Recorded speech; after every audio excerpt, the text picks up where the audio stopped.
Une fillette de 10 ans a été tuée ce dimanche en Tanzanie. Les meurtriers ont emporté un de ses bras. Une autre jeune femme a eu la main coupée. Toutes les deux étaient albinos. Elles sont malheureusement victimes de croyances traditionnelles.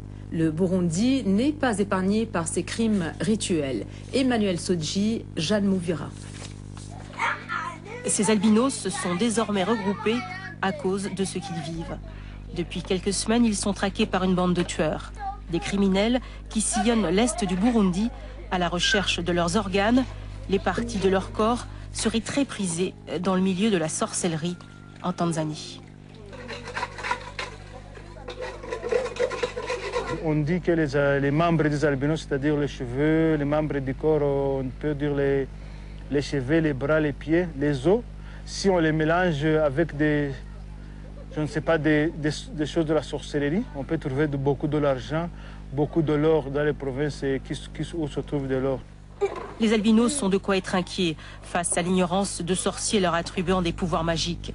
Depuis août, dans cette région de Urigi, 3 d'entre eux ont été massacrés, leurs membres arrachés. Une autre tentative de meurtre a heureusement échoué.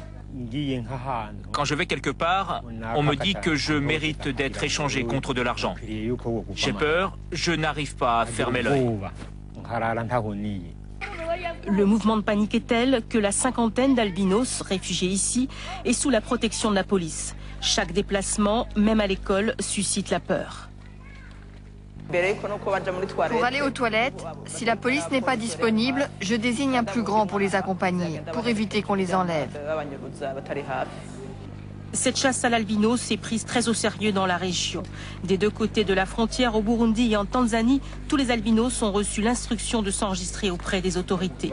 2 suspects d'assassinat ont déjà été arrêtés, mais d'autres criminels courent toujours. Dimanche, côté tanzanien, une petite fille a encore été dépecée. Ses meurtriers ont emporté un de ses bras.